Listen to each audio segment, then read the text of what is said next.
Welcome to A Few Thoughts About, the show where we dig into thinking and how it shapes our experience of life. Each week, I share insights and observations to get you thinking.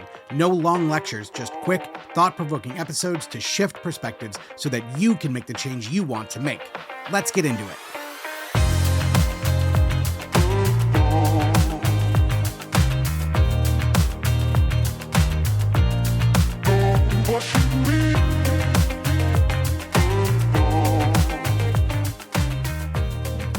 Hey, before we get started, I want to talk to you about something really exciting that I'm doing. So a couple of years ago, I started a program called Shift, and it was all about shifting your thinking. And it was content and group coaching, and we went through these ideas, and it was fantastic. Like, I completely loved it. And I've run it a few times since then, but I'm running into an issue.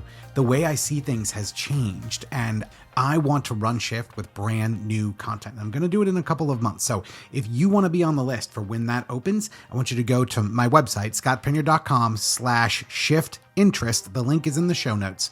You can go there. You can get on the wait list. So when I do open this up, I will open it first to that wait list. So if you are interested in being there, if you took Shift before and think I want to do it again, or if you've wanted to do it, now's a great time. I'm going to do all new content, and it's going to be starting in just a couple of months. So scottpinier.com/shiftinterest. Head on over there, sign up, and you'll be the first to find out when it's open.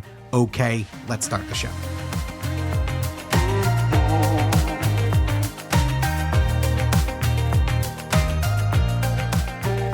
Well, hello there, and welcome to A Few Thoughts About Roadblocks. It's a really funny thing when I get in conversations with people that I'm new to coaching, or maybe even I've just met, maybe even a personal conversation about things we're trying to do in our lives, or, goals we have, or places we want to go, is very rarely it's phrased as something along the lines of, hey, you know what? I really want to X, but A, B, and C are in the way. And it's almost as if A, B, and C are the things that are stopping us from doing X, right? So like, I'll see this a lot with quitting drinking, which we talk about here. It's very common to say, you know what? I really want to quit drinking, but I don't know what I'm going to do about the stress, or about the anger, or about my mother-in-law, or about whatever it might be, right? Whatever it might be. One of the things that happens is we start to list these roadblocks as almost reasons why we can't get to where we want to go. And so then we think about our goal, like say it is quitting drinking, and we dream about it like it's this far off, distant place that is sort of unreachable, right? That there's this huge chasm between us and it. And, that chasm is caused by these roadblocks. And a lot of times, there's sort of this idea of like, well, if these things just weren't in the way, then everything would be easier, right? If these impediments weren't there, if these roadblocks didn't exist, then I could just get to where I want to go. I like to reshape that. So if you follow this idea to its logical extent, you would then start to believe that like, oh, those people that quit drinking or achieved that goal, right? Lost that weight, changed that job, whatever it is you're working on, those people absolutely must have had those obstacles removed, like in some way, by the grace of God, by an act of nature, whatever you might call it, like those obstacles go away. That's obviously not what happens. And I think a lot of times it's this structure, it's this underlying structure of there is where I'm at now, where I want to go, and these things are in the way. Right. And that sort of conceptualization of it is what tends to hold us back, because the reality is the bigger those things are, the less we want to try. Or I'll put it this way, the bigger those things are, the less likely it seems that we're going to make it to where we want to go. Now, I want to flip this on its head.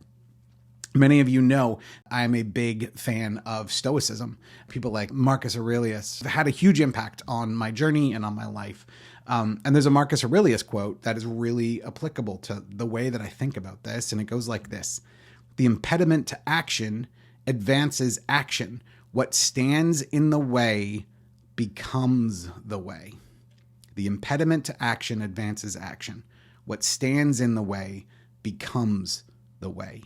And this is a key insight for me in lots of different change journeys that I've had, that yes, we can absolutely see these roadblocks in our way. And it can seem like, oh my gosh, I have to figure out how to get around these, how to deal with these, or oh my gosh, I have to wait until they leave. But actually, the way that I like to phrase it is that those roadblocks are showing you exactly what you need to get to the other side. There's a famous book about this, actually based on this Marcus Aurelius quote by Ryan Holiday, "The obstacle is the way." So we can look at these roadblocks as reasons why we can't get to where we want to get to, or we can look at these roadblocks as something that is showing us the path we need to take. And yeah, they're showing up as a problem, but we can look at them as puzzles we need to solve, as things we need to take into consideration, because then I can move that next step. And this can be incredibly helpful, right? Because we all of a sudden go from the space of like, oh man, I would quit drinking, but the stress would just be overwhelming, to, all right, I got to figure out some other ways to handle stress so that I can move in the direction I want to move in. Once we start to look at it this way, things become workable, right? Things become figure outable. There are things we can do about the things that are in our way. And that is significantly more empowering than, holy shit, how am I possibly going to make it? Holy shit, how am I going to deal with whatever this impediment is?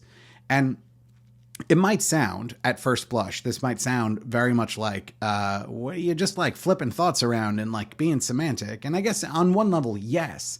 But on a deeper level, when we start to shift our focus, when we start to realize that the impediment to action advances action because it shows us what we need to tackle, what we need to take care of to get moving. Well, once we shift that mindset, then you start looking at things very, very differently. And it stops being about, how am I going to deal with this? Or what am I going to do about that? Oh my gosh, if she just wouldn't do this, or if he wouldn't do that, or if my job wasn't so bad, and on and on and on and on. It gets us to a different space, to a space where we're saying, okay, now these are the things, these are the obstacles. How do I get over those obstacles? Right? What stands in the way becomes the way. Right? These are the things that are between me and where I want to go. How do I work on these things? And there's another really big piece to this, which is, especially with something like quitting drinking, oftentimes people look at the whole process and they're like, how could I possibly get there? Like, how in God's name can I get from here to there? And one of the things that is really great about understanding the obstacles and planning around those obstacles, one of the things that is really incredible in doing that is it breaks the problem down into smaller pieces, right? So whereas you might be sitting there right now and thinking about, I can't even imagine what my life would be like alcohol-free. I have no idea how to get from here to there. Looking at the obstacles actually gives you a stepping stone. It gives you like, okay, I need to deal with this. That is a smaller problem. That is a problem of a different nature. And very often when I work with people, we can break these problems down into into much more manageable feeling things to tackle, right? And that's another purpose that this serves, is it takes this huge journey that we're looking at and we think about, oh my God, I never want to drink again. I just want to get to the other side of this chasm I was talking about, but I can't even imagine how I'm going to get there. Well, this is how. So in one way, those obstacles are actually showing you the path to get there. And that path to get there can be broken down into these smaller problems and these smaller adjustments and these different things to think about, right? Suddenly, this big, complicated journey of quitting drinking starts to become much easier. Because, and see my episode a few back about living your life, the only thing you can ever do is work on what's right in front of you. And so if you make what's right in front of you that smaller problem of the impediment, if you start to say, okay, beginning, end, I see this whole journey, but I'm going to narrow in on this one piece. That gives you something to get your hands dirty. That gives you something you can work on. And it's through doing that you start to create momentum. And I've seen this over and over, that like we identify these obstacles and we start working through them. When we start talking about them, we start talking about, well, how did you learn how to deal with stress? How does it show up for you? What can you do differently? And I just have these conversations with clients, or like on to, how are you framing this for yourself? How are you thinking about it? Whatever it is, we start to tackle that particular obstacle and we start to build momentum. And now you feel like you're doing something, right? Like it feels like, okay, I'm actually heading in a direction. I'm actually doing something. And the more you do this, the more you start moving toward that goal, the more this starts seeming like a reality. Something which not very long ago felt impossible begins to feel possible. And it's all because you've decided that those roadblocks are showing you where the road is. And you're going to work to get through those roadblocks as opposed to use them as reasons why you can't get to where you want to go. I'm going to read you this Marcus Aurelius quote one more time because I love it. The impediment to action advances action. What stands in the way becomes the way. Don't let those obstacles be a reason that you can't get to where you want to go. Instead, let them be the light. Let them be the signposts for what direction you need to head. Narrow your scope to work on those impediments one after the other. And before you know it, you get to where you want to go. Well, there you have it. What do you think? Let me know what you think about roadblocks. I love to hear from you. I've been getting more emails recently, which is awesome. So please do reach out to me. You can go to scottpiniard.com/podcast. You can suggest a topic there. You can send me an email to say hello.